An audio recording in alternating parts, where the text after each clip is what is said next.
Welcome to another episode of the WeakLEE Podcast. My guest with me today is somebody that I played bitty ball with. Okay.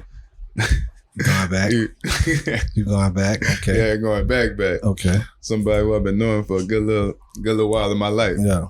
My partner Miguel. Yeah.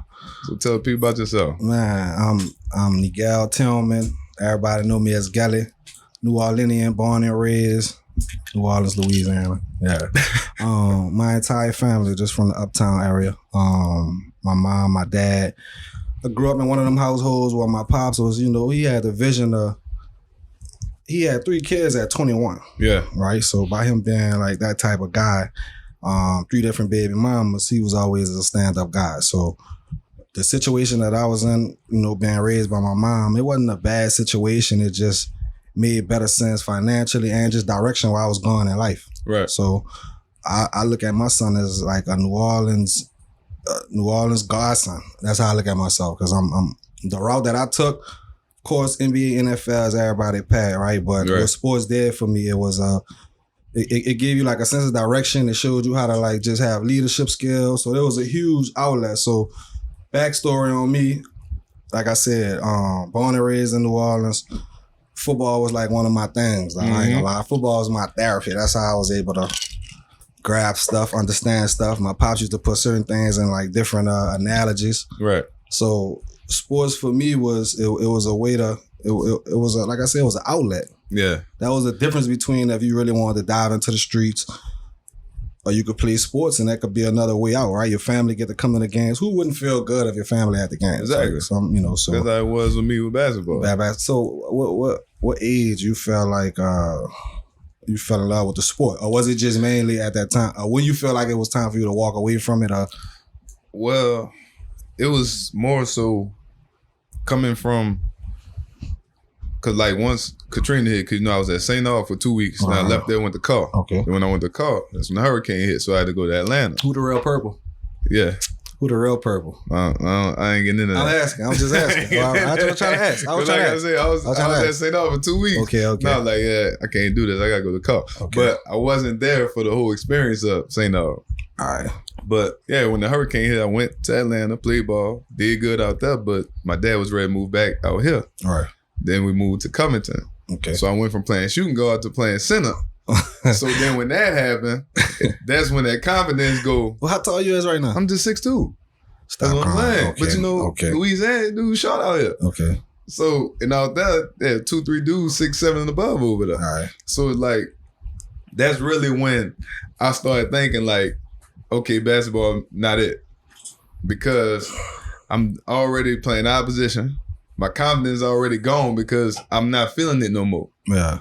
It wasn't fun no more. So this is a good topic while we on it, right? Yeah. So I thought about like sports was like my plan A. Mm-hmm. I was like, I'm making it in sports. I'm about to get my mom and them from my situation in, just as the environment in general. That was always my approach to it with sports. So I tell my son right now, I got my son who's 7 who played for Willie Hall.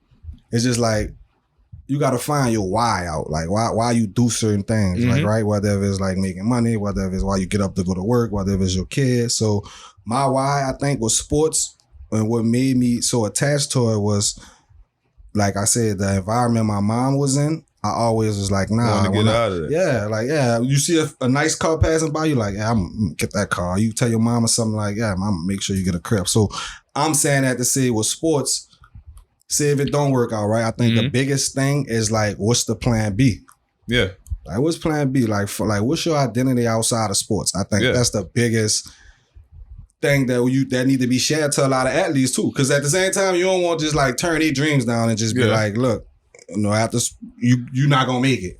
But with that, it's like, especially seeing people that we know play sports, and like how it seemed like everybody just turned into a teacher or a personal trainer. Right. It's like they're still in that avenue, but it's not the same because they didn't make it. Yeah, and they didn't know who they really are other than that. So do you feel like when sports over with, certain dudes, and not even saying certain dudes, certain people just probably have like identity crisis. Yeah, it's either they got to figure out what's their next lane. Because it's going to boil down to a hustle. You're going to have some type of hustle. Whatever type of hustle it is, it got to be something that can make you some some type of dollars. Right. So I always relate sports to, like I said, to life. I relate it to life in a lot of ways, mainly football, because it's just like it's a game of inches, and just how life is. You're a split decision away from costing your whole life. So I always took certain coaching, certain teaching that certain coaches gave me. I took that as like something that my pops would tell me. So it was more so like a father away from a father. So my pops, he was so hands-on, but he was more so like, look, Gelly, you can't run away from nothing in life. Like, you gotta look, you gotta look a bullet straight in the eye. And what I mean by that is, like, don't worry about what's on nobody else's plate. You gotta worry about what's on your plate. So I think a lot of things dealing with sports these days, it need to be explained to the kids too. Like, all right, well, what's your plan B if that don't work out? Right? Don't get a felony or something like that. And you not saying that, projecting that on them, but it's like, you got to understand that, because that's going to stop you from being hired in the real world, the real life reality of things. Yeah. And that's something that's going to always try to get you. Yeah. And I think St. Aug, and the reason I'm bringing that up, graduate 2009, purple. That's why I was asking you, what's the real purple? Either St. Aug. I'm gonna say St. Aug, but I got some cup partners too, and they're gonna say cup. So St. Aug was huge for that. It gave us a sense of direction. It was like life inside, like the school halls, and then what the crazy part is, bro? St. Aug, of course, it's an all dudes school. Right. So mentally, think about how strong you got to be every day. Yeah, you on a yard full of athletes. We didn't have the top. If you want to name like college, for as LSU, y'all already know who we didn't have 2, 3, 4, and then household names. You talking about Tyron and Leonard. Yeah. Shout out to Trey Turner, Lorenzo Dahl, Stanley Morgan. A lot of them dudes that made it to the league from St. Aug. That's like a household name. So you got all them athletes on 1 yard. Yeah. And you playing one. It was like the SEC. You playing one position too, as far as football.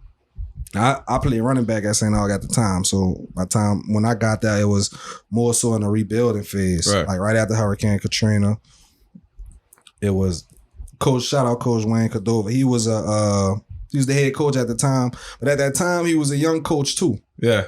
So as I got older, me and him had different conversations. We just spoke, and I always expressed to him, like, man, this is all love. Like, of course, at that time, everybody trying to go to USC. They trying to go to big time schools. Make it. Those schools wasn't just coming in town at that time. It had to have been like somebody Exactly. So, that's why people like Coach Luke, who like is real monumental in New Orleans, Coach Dale Lee, people like Frank Wilson, who coached at Walker. So people like that, what I'm saying? So as far as sports, it and just St. Aug in general, St. Aug, one of them schools, bro, where it was, it's African American. And at that time back then, like the Jesuits, the Brother Martins, those type of schools, you gotta adjust the elephant in the room. Like right now, it's everybody is going, but back then it was like segregation. So St. Aug was one of those schools that gave African American from New Orleans, people like Avery Johnson, Kerry Kittles. Yeah, there's a lot of legacy that come from them. Yeah. So how I looked at it, what St. Aug helped my decision making. See, people was like, dudes, like a lot of my partners who didn't go to St. Aug, they gonna get on us. Oh man, it's all dudes, But at the same time, it was deeper than that. It was like a different level of focus that you had to have. Like, so it's like in the real world right now, it's just like you gotta stay focused. You can't be, if you're getting pulled over, you don't want to just, have music on loud. We see what's going on. So St. Aug taught us that, and it was just like one of those brotherhoods where outside of St. Aug too, you got different resources. Some might be judges, some might be DAs, some might be a firefighter. So it's really you gaining real resources at an early age. You networking. Yeah. Networking. And then on top of it too, sports is extremely competitive. So I was able to play basketball, football, track. I did all three, but they weren't allowing a lot of people to play multiple sports. Not football and basketball. Perfect at one thing. So it was like the SEC for us football. I ain't gonna lie. It was different. But it was a, you learn ways how to just not give up. And then you got all them teachers who just like former athletes, they got their degrees, so they pouring it to us like, look, that's what it's gonna take, brother. So people like Coach Payne, Coach Dixon. And I'm gonna say that's something that I didn't have that mindset to want to stay because of that. Yeah. Because I was like, I ain't got no girls here. My mindset. It was deeper than that. Exactly. But think about it, right? Think about it. When you wind up going to the school where the girls was, of course. You wind up finishing that car? No. Because the hurricane hit. Okay. So I went to like 6 different schools in high school. I got you. So it's different. All right. So by the time you ended up finishing up there? I finished at Covington. I got you. So that's why just like it was a totally different mindset. Right. And it's like when you look at it now, the fact that I'm older now, if I had a different thought process with a lot of things from high school to now, it would be completely different. Because like I told you, how I didn't like moving to center. If I really would embrace that and learn different from a different role, right. So when I moved on to college, I could have used all that. Nah, but think about it too, though. It was best that you didn't play center at 6'2". Right. You'd have been like Charles Barkley and your era. Exactly. Right now, you can't be 6'2" playing like center. They got Greek Freak and Wimbiana 7. Yeah, they 7'4". Them dudes are, bro. Yeah, and that's why I be trying to tell people, like, bro, I'm not tall. People like, yes, you are. I'm like, no, I'm not. Because my brother, he's 6'6". Okay. And I got a brother that's 6'5". Shout out Depot. He's not that tall. When you look at basketball height, it's just an average. Yeah, average if you're 6'2", you're in trouble if you're trying to play center. I'm gonna be real. But as far as point guard right now, you damn near in trouble unless you like Kyrie. Yeah, you like gotta be perfect. You gotta be amazing. In order to make it like at this height, to make it to the league, right? You gotta be amazing. All right, but to be real with you too, I'm gonna be real and not just saying and not to even like kind of. I'm just talking about just like while we on the tip of just like St. Aug, just direction, playing park ball. Growing up, I didn't think I was going to go to St. Aug. I didn't really know. Like park ball was huge for us in New Orleans. Right. Park ball is huge. Nord park ball. Nord is for New Orleans Recreation Department. That's huge for like, that's where you learn. That's where you playing park ball. So I played for a park name. Originally, when my daddy, we was all uptown, I started off at Harrell. Yeah. And then I ended up, my family wound up moving to the east and I played for a park named Digby. Yeah. And at that time. Because I was playing P-Train. Yeah, playing P-Train. Okay, so for my era, when I was at Digby, it was my world. This is way back then, but it's just identities as you growing up. So even Tyron, he played for Willie Hall. Different dudes played at my partner Mooch. He played for Lion Center Uptown. Mm-hmm. So everybody at that time, and New Orleans was different back before Katrina too. It was all the way different. So like park ball was like your stomping grounds. Yeah. Like technically, it was like your stomping grounds where you learn your friends, how you learn how to rub each other.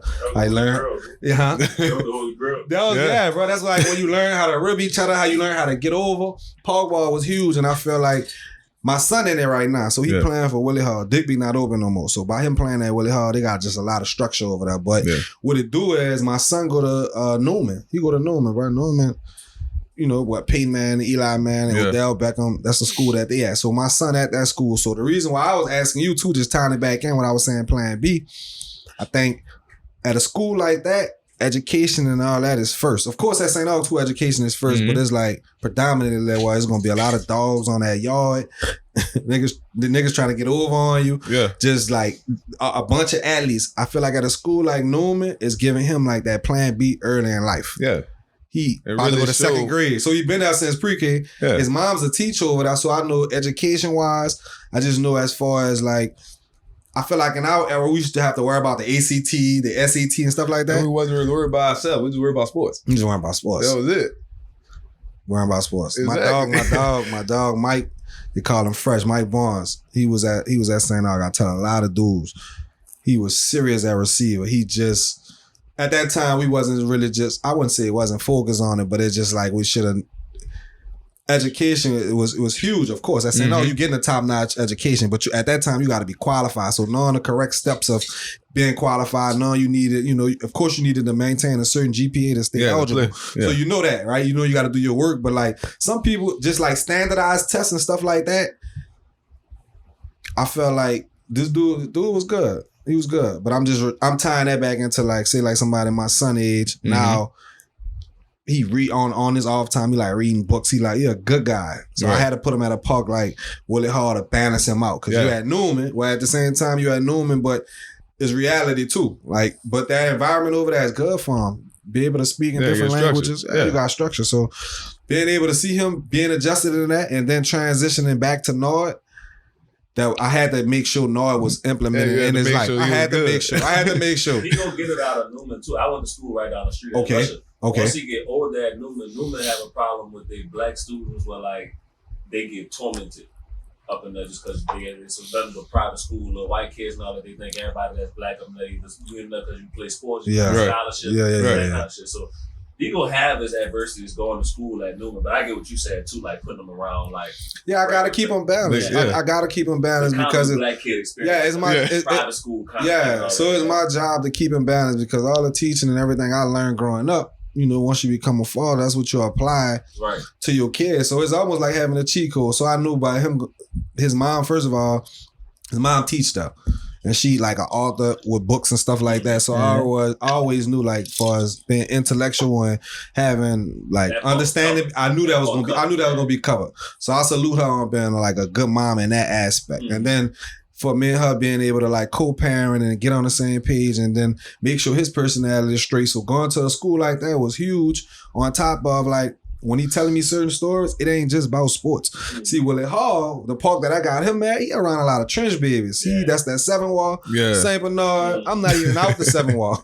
I'm not even from the 7 wall. But I feel like Nord is more of like, it's a culture, it's a family. So like, you believe it or not, bro, like if people, I was talking to somebody who was asking me, they're giving me like something that I would give like advice to the mayor. And I'm like, nah, I ain't about to go viral and say nothing crazy like that. So I'm listening to him, and I really thought about it. Nord probably need to be more focused on. When I say that, you can capture those kids before they even, most of those kids who like stop playing football at like 11, 12, once 12, 11, you know, and 12 over with for the park, it's like, nah, I'm straight on that. They don't like them they don't like the coaches getting too hard on them. So that sport might not be that sport, but let's just say if we stopping certain recreation, like Joe Brown kicking the kids out at like 5 o'clock if you go hoop over there. Yeah. Well, I don't know if it changed, but it's like as far as that jump. You know, that's like as far as New Orleans East, right? If you going to Slidell, if you going Harahan, if you going any of these cities within, you know, that's close to New Orleans, they got like some type of YMCA or some type of fitness center that you can have up and down running on the court. It's something that's keeping them active, but it's a reason why the crime low. Because it's like if you kicking teenagers who 14, 15 out the gym at 5, 6 o'clock, where you think they're going at? Yeah. There's a reason they there. So it's like, that would be like my advice. Like we could focus a little bit more on like just New Orleans, just far as New Orleans, like New Orleans Recreation Department. If they could pour a little bit more into that, I feel like that could make a huge difference, bro. Huge difference. The North system in some kind of capacity, whether it be sports, summer camp, the swimming pools. And like it's like that. So many don't exist no more. So many people from North. So many people I know to this day from when I used to go to North summer camps and all that, going to the pool and stuff like that. Like it's a good foundation. Gave us something to do. They can't find a person to get in, at least put me in connection with who's running with Nord so I could put together some ideas, because I'm a former Nord product. But I was a person, like I said, I had my pops in my life. So he was able to, you know, like some people got different parent households. Might be a mama household, might be a daddy household. Some people living with their grandmothers.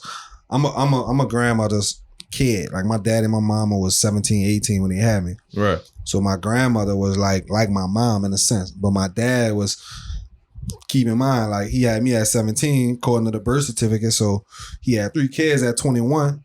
So I was the oldest. Yeah. So that made me naturally have to be a leader. And then once we got into sports, by all of us standing with our pops, sometimes one of my other brothers, he'll go by his mom. My other brother, his mom was like my mom too. So it was like, you know, as far as my foundation growing up, bro, I probably didn't have everything I wanted, but I had everything I needed. Yeah. Like I was raised with a house, you know, a roof over my head. But then when I go by my mom, it was different. Right. It was all the way different. So that gave me that balance. So that's why life in full circle a little bit. Yeah. So how's that with you parenting with your son? So that's what I'm saying. It gave me the blueprint to understand it. So that's why I know my son, by him going to a good school like Norman, you can have the structure, but there's reality too. You can have common sense, or you can have book smarts, But you're gonna need some type of like common sense. You can have books, but you need common sense. You need to be able to read stuff. You don't gotta be out on no project or nothing to be able to be a thinker. But at the same time, you need to be able to realize danger, decision making. You need to be adjacent to it. Yeah, you can't be like a follower. You ain't gotta be in it, but you gotta. Yeah, you gotta know what's up. So how I was raised was, like I said, on my pop's side, my pops was a natural born hustler too. Don't get it confused. He was a natural born hustler, and he was a mentor to a lot of other dudes in the city. So it was easy for him to kind of lead me down the right direction. But then also, if I go on my mom's side, it was times where, you know, like I said, it wasn't. My mom probably be mad if I'm sitting up here making it like it wasn't no like I was looking for food on the table. But you know, we was in the hood. We was moving from different locations, you know, from uptown, just a lot of different places. So at the area that we was at, it was also fun too. That was before Hurricane Katrina. So when I go uptown, or when I be my mama uptown, I'm swimming, playing around, you know, in the neighborhood, we playing pitch up tackle. That's something that's different. Nowadays, they not doing that. They ain't being outside out. Yeah, they ain't doing that. So you naturally knowing how to fall, you naturally knowing how to pick up for yourself. You playing with older people. So I think the balance for as parenting, to answer your question, being able to be balanced, being able to know if I'm going by my mom, she'd probably be working a double. I'm with my other siblings. Mind you, I got like 8 brothers and sisters. 5 on my mom's side, 5 on my pop's side. So my oldest brother, he was, you know, shout out my older brother, Buck. You know, he was in the streets. He was in the streets. And me personally, I was in the sports. Yeah. I never was easily influenced. And I said my brother influenced me, but that never was me. Like my brother had Why is that? Cause I always had my own mind. I always felt good knowing like, all right, well, look, I need my mama to come to these games. I need to score a lot of touchdowns. I need her to hear about what your son doing. So I never was a follower. Never. I'm talking about still to this day. I got, you know, like I said, homies who in the NFL. Yeah. And I keep it moving. We keep it like it's good. Like we see each other, we gonna holler, but you know, I be in my own lane, bro. So with that being said, how you feel about how dudes move now? I think how dudes move now, I think social media created like a platform for people who just like to talk. And what you mean? Like they don't be like that in real life. I feel like people like, I feel like behind the keyboard you could just be on a drink or something. You could just turn into who you not. And like I said, I ain't here to pass judgment on nobody. Just imagine that. But you can be who you want. You can be who you want, and then you can say who you want. You can say what you want. So that's why me personally, I don't try to like step on nobody's toes. I'm not the type of person to, like a janitor could be a hitman. So I'm like a thinker. Exactly. I'm a thinker. So I'm one of them people who like never judge a book by its cover. Yeah, but I think like with the rap music and a lot of stuff going on, I feel like a lot of people just easily influenced, and I think that don't just happen when you get older. Right. That always been like that. So that's why I always relate like just sports and just who I'm around. Like when I talk about parenting, when I had my son at 25, it changed my decision making skills. It made me like just get out of the way of, I could see something that's not the right decision. Yeah. And I think about my son. Right. So it's, you know, as far as parenting and him being balanced, I know, like how you said, as far as you going to Lusher, I know by him being at Newman, he gonna get the right education. Let me tell you a funny story. And that's why I knew he needed it. One time, my brother and him playing around, not my oldest brother, my third youngest brother, Debo, he about 6'5", Kendall, you know him if you see him. He play fighting with my son. My son act like he's Spider-Man. I'm like, what are you doing? I'm like, what you doing? No, we putting you in boxing. Right. I tell his mama, she like, no, he not around them type of people. I'm like, yeah, I get it, but listen, you know what? We switching parks. I brought him to that park. Another funny story. It was somebody's birthday. I'm like, my son's such a nice guy. Yeah. They handing out cupcakes, and I'm wondering why I'm waiting 30 minutes for him. I'm like, what is he taking all day? I walk up there. He in line. He let the whole park skip him. I said, oh, nah, yeah. I grabbed one of his cousins. I said, look, walk him to the front. We got to help him walk him to the front so he can watch certain things. So I knew that was the right decision as far as having him at the park while he learning that. They winning. He on a winning team. And then honestly, bro, I ain't gonna lie, bro. It's therapy for me. So that's the difference between like what people are on now and then back then. It just depends on whatever their focus is. Depends on what gets them going. Like what's their why. Like I feel like my why is like, you know, like what my blood, like as far as like my kid. So that's something that keep me focused, and I think your family is your why. My family. Because you went from your mom. Oh yeah. And then it switched to your son now. Family. So your family is your why. I ain't gonna lie. I can't judge nobody else, but I'm probably one of the most family oriented people that you can meet. Yeah. That's what I'm saying. But that's worth. But look, that's worth the argument. That's worth. Good argument. But and that's gone. We ain't arguing about no dumb shit. That's worth the argument. That's worth the argument. You arguing about what matters. Right. And your family is what matters. Facts. So from St. Nog all the way up to now, how you feel you separate yourself from others? I feel like, honestly, to be real with you, I wouldn't even want to say like separate, because I ain't in competition really with nobody. I'm in my own lanes. But I would say the difference is I feel like my focus is I'm focused on what I'm focused on. I ain't really worrying about too much of what nobody else really got going on. And I think that helped me out. Yeah. Like once I stopped, and like I said, social media can play a part of it. You can look on somebody's story or something. They look like they living it up. Now you just trying. No, man. Stay in your own lane. As long as nobody don't crash into your lane, you good. Like nobody don't threaten your partner. Nobody, your kids don't take no money from you. I feel like I wouldn't want to say a separation, but I look at it like I'm more focused. Yeah, and you could tell. I don't even gotta say it. You could see it. That's how I'm moving. That's how I'm with my pops. I think the biggest thing too, as a son, when your pops salute you, that's like, that's when it's like, it ain't really nobody else. Yeah. When your pops salute you, it's like, then you know what's going on. Your family salute you, they know what's going on. Right. And not even just like financially. Cause like for somebody who in my family, if they need anything, they can hit my phone. I can look through my Cash App history, my Zelle, my Apple Pay.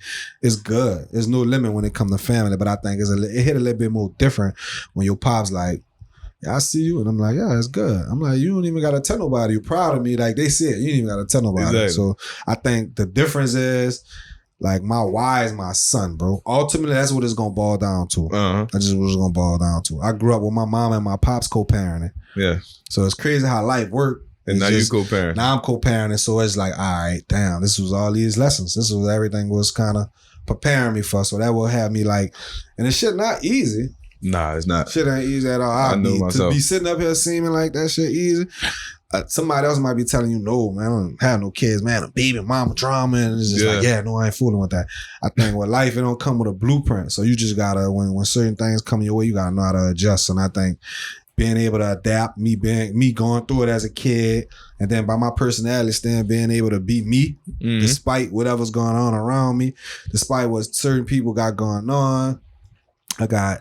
I got cousins that's done 100+ years in jail. I got that I have to talk to, that I got to keep their head together, make sure if they need anything for us, just like money. I got, sisters who, have kids, and they, even if the baby daddy not there, I got to listen to. So it's like, I think life prepared me to be that. I asked for that. I asked for that plate. I ain't never one of the ones to be like, man, don't keep on asking me for. Nah, this is what I was prepared for. So I feel like I said, everything leading on up from sports to like St. Nog, for just that structure. Cause believe it or not, I'm gonna be real with you.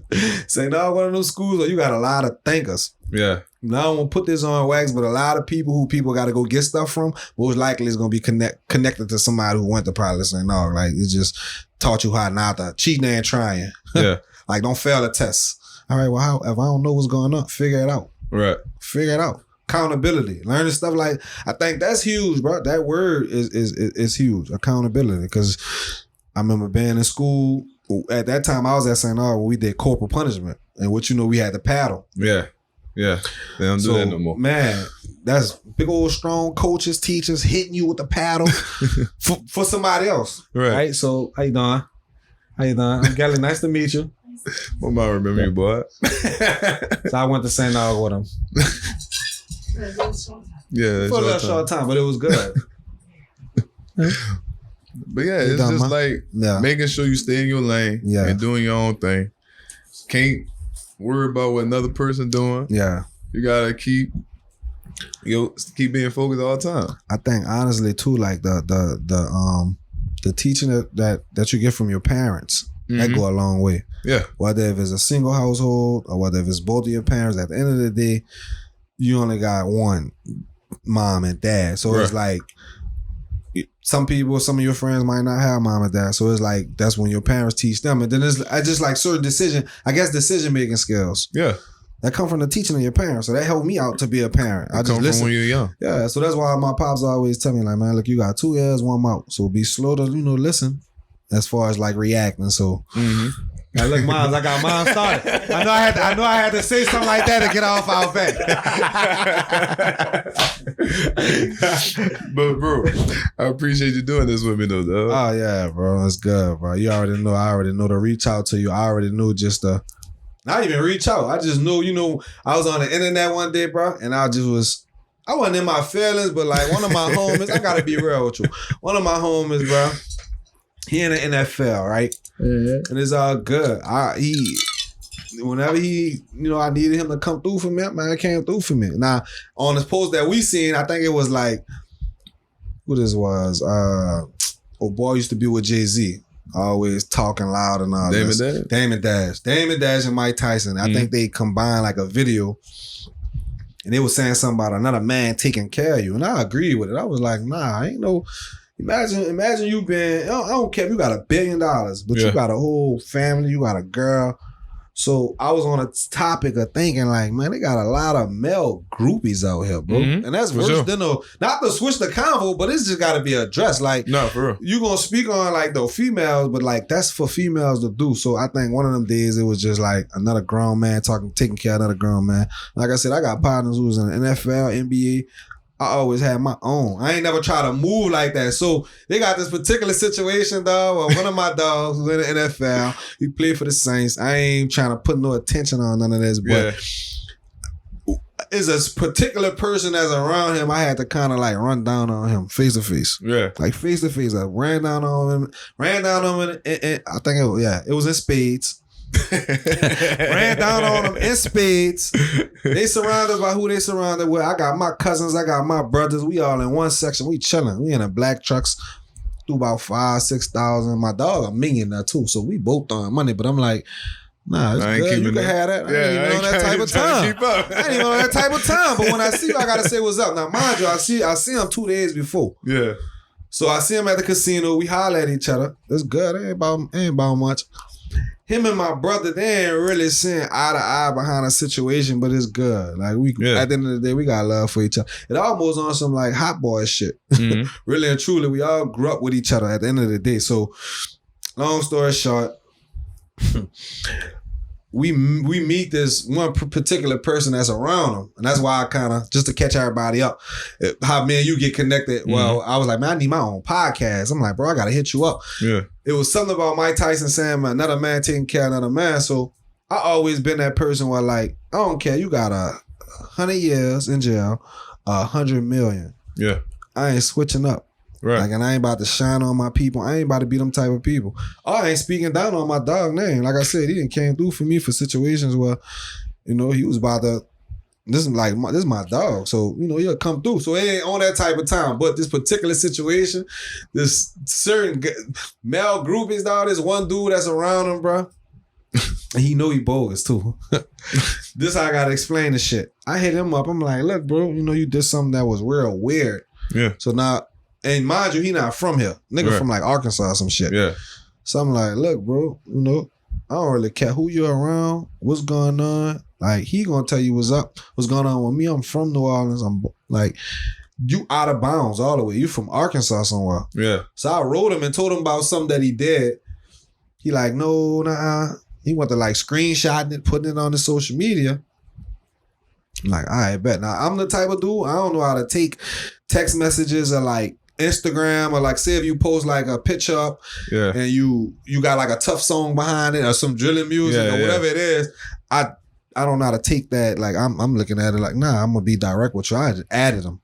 And I was like, nah, I'm gonna run across them. So I'm in space with my brothers, my cousin. We in our own section. They're like, yeah, man, I seen. Yeah. I'm like, yeah, such and such in here. They like, yeah. My cousin like, you want me to smack him? I'm like, nah, cuz look, I won't run across him. So I go over there, I holler at him.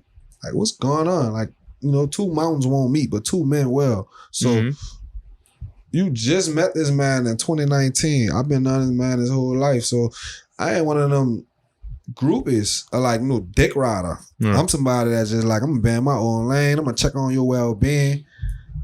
But nah, man, stop it, man. They got certain dudes, bro, that'll be in dudes sections before they girls go in their sections. Nah, for real. So it's like, that's weird. That gotta be addressed, man. These like, yo, social media, bro. It's social media. The way I look at that, it had me think about, I think it's this Nas song called Still Dreaming, came out a long time ago. Right. And he was talking about, if a man take care of you, that means he deserve your woman, he deserve your kids, he deserve all that. You gonna let a nigga shine on you and take care of everything you got going on, and your girl seeing that? Yeah. Man, these niggas weird, man. I don't know. These niggas bogus. I ain't never seen nothing like that. And that need to be addressed out here. Like, talk. People just gotta... That they need to be addressed out here. Now, at the same time, too, you're a real nigga. You gonna do something for somebody, you ain't really gotta say too much about it. Yeah, you don't gotta say it at all. That's what it is. But then again, too, it don't even be on the person with the bread. Cause me personally, I feel like I like being around people who got more bread than me. Cause I like that like, you know, that keep me going. That keep my drive. I ain't no hater. That keep me going. That keep me like focused. That keep me to be like, this is what I'm trying to get in. Ain't never gonna stop. But I feel like they got certain people though who get content being around. They get high off that. They see. When you in spades, you in spades, and you got strippers and all this, saying another man handing you $100, $500. Come on, man, you not, and then you not like that. So, like I said, I seen this particular individual pulled up on him, walked down. I'm in my section too. Tell the security guard get out the way. Mm-hmm. This is my dude too, so it ain't really too much going on with us. But I'm like, nah, I'm not like a social media guy, bro. I don't know how to take all that. Like, like I said, we before New Orleans. So we before Katrina, not before New Orleans, but before Katrina. So it's a different like aspect of it. Like you just meeting this man in 2019. Like if this man was a garbage man, would you be in this section? Would you still be hanging around him? No, you not like that. Yeah, and people you not about even their motive. Yeah, so it's like. Not even a women. This is not even a women. Like the dudes is the new women. Like, dog, you in this. Come on, man. I walked down on him in a section. Looked him in his eyes. I'm like, what's going on, bro? Nah, bro. No, bro. I don't know you like that. You just met him. And I don't need him. And like I said, I threw like 5,000-6,000 that night. Where you at? I'm not trying to compete with a multi-millionaire who, nah, man, him good. You not from here. So it's just like, that's at the end of the day, that ties us back to, I feel like social media. What separates me from like then and now is like, nah, I'm still me. Yeah. I maintain my own. Yeah. At the end of the day, dog, I ain't never want fame. I wanted money. Yeah. You don't got to uphold I ain't never want fame. Fame is not where it's at. Yeah. It's not. I want money. I won't be able to still walk down the street. Take care of my family. One of my brothers told me that the other day, he said, Gelly, look, bro, you know why? My brother Debo, he said, Gelly, look, you know why? When you know, why you feel good, how you feel good? Because it's like, you do stuff for your people. Yeah. You do stuff for your family. You do stuff for your wife, man. On Father's Day, I went got the bowling there, and I want my pops come chill. Yeah. I want my pops go sit down at the Pelicans game. Courtside. Yeah. Yeah, just to pay back that respect, to give me the knowledge to move out here. Yeah. That's the difference. Yeah. Really, to like, it's really like I got a cheat code. Yeah. And that's growing, dog. That's growth. Yeah. So that's how I look at stuff, bro. And just the relationships and how things play out with just growing. To me, it is about whatever's your why. That's basically what this whole, what me and you was talking about today, your why. Yeah. And people need to hear it. Because we hear it from a lot of like social media, fame. Nah, we need to hear this for like somebody who like, I ain't trying to impress nobody. Exactly. And I ain't even trying to compete with nobody. And that's why I started all this. I already knew out the gate. When you hear me, I'm like, yeah, bro, I gotta get with you. Exactly. And then, like I said, for you to even my question with this, what made you even dive into this lane? It really just started with the fact always having conversations with people and wanting people to have a voice. Everybody go through the same thing. Right. Everything you're going through, everything you just said, somebody else doing the same thing. Right. Or it could be worse. But just having that avenue and giving people a spot for them to share their voice. Right. Just like you just did. Right, sure. Yeah.